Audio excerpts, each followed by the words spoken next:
The Atlantic Ocean, December 5th, 1872.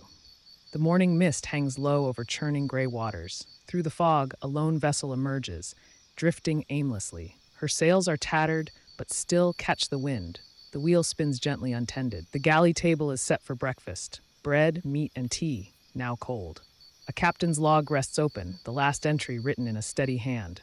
The lifeboat is missing, and not a single soul is aboard.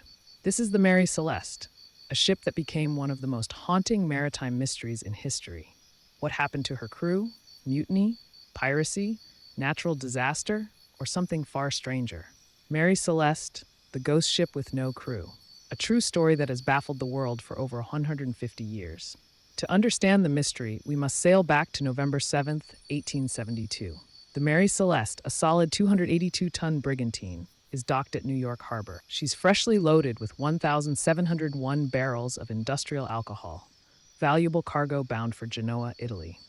Commanding her is Captain Benjamin Briggs, 37 years old, a respected seaman with an unshakable reputation. Alongside him, his devoted wife Sarah, their 2-year-old daughter Sophia, and a carefully selected crew of 7 experienced sailors. It's a clear, crisp morning. Families wave their goodbyes. The Mary Celeste glides away from the pier, her white sails catching the Atlantic wind. There's laughter, music, and no hint of the darkness to come. Captain Briggs records the day's departure meticulously in his logbook. The voyage should take weeks, maybe a month. But Mary Celeste will never arrive in Genoa. For nearly a month, Mary Celeste sails without incident. Her last recorded position, near the Azores Islands, November 25th. The weather is unsettled but not dangerous. Then, silence. The mystery of the Mary Celeste. 10 days later, she's spotted by another vessel, the Dei Gratia, a British brig captained by David Morehouse, a friend of Briggs. The sight is unsettling. A ship wandering the open ocean without a single figure on deck. The crew of the Dei Gratia shouted from a distance, "No signal, no flag, she's drifting." Their voices sounded distant and echoing. Morehouse ordered a boarding party. As the sailors approached, the eerie silence grew heavier. They climbed aboard and stepped into a floating ghost story. Inside, everything seems frozen in time.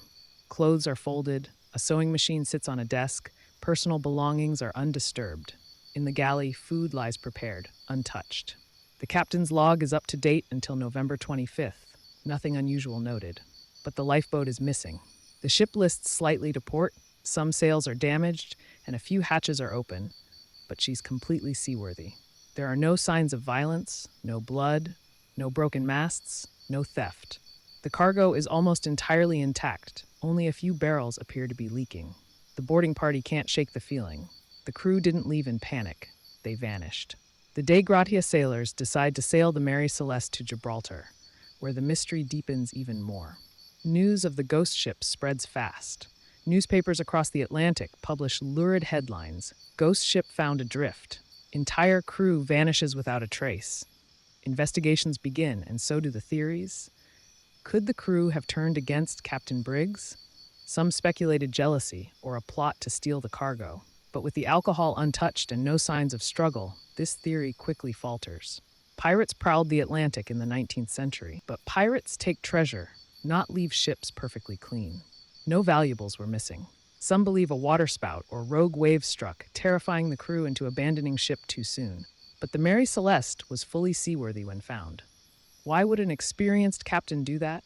Alcohol fumes. The most scientific explanation. Leaking barrels of industrial alcohol may have caused a flammable vapor cloud. A sudden whoosh, an explosion without fire, could have panicked the crew. They might have launched the lifeboat temporarily, intending to return, but the tow line may have snapped. They drifted away into oblivion. And finally, the supernatural.